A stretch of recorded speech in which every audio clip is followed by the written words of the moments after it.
Assalamualaikum. Aku mancing lagi. Hari ni aku mancing dekat Angler Resort Pantai Aceh dekat Pulau Indah. Daripada Ceras nak ke Pantai Aceh ni 1 jam je. Tak susah pun. Kau Google Map, kau type dia Pantai Aceh, dia akan bawa kau sampai betul-betul tepi pantai ni.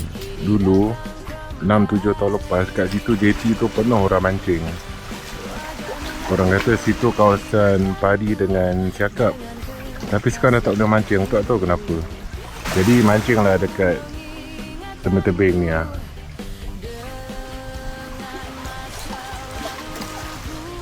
Sini okey jugalah, duduk ada pokok-pokok.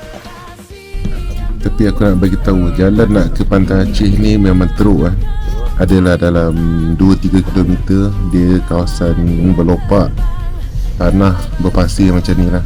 Kalau kau ada 4x4 lagi best.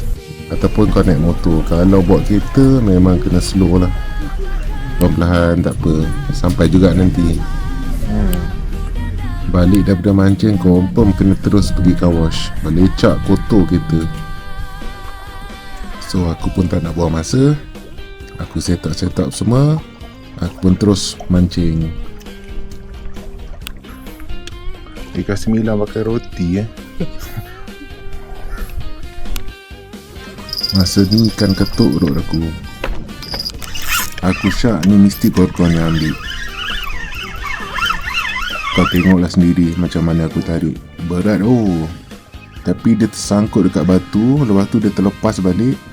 Lepas tu Assalamualaikum, bye bye. Tadi ada. Ada je.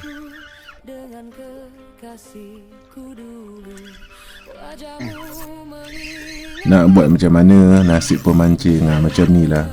Betul-betul luck kau baik, kau dapatlah naik ikan. Kalau tak, sabar je lah. Hari ni kumpau siut. Biasalah. Nak buat macam mana?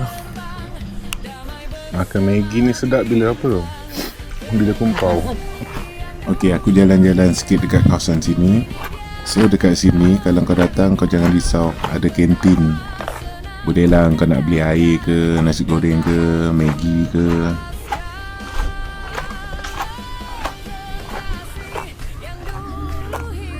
Dan yang paling penting ada surau dekat sini.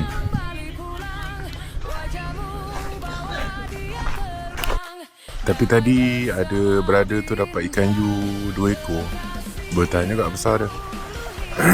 Sini ada ikan tapi bukan luck aku hari ni nak dapat ikan. Ni member aku. Dia tadi pegang je dia tak duduk. So sampai sini je lah aktiviti mancing aku dekat Pantai Aceh ni. Hello. Kau nampak tak akibat kumpau, lembu pun aku tegur.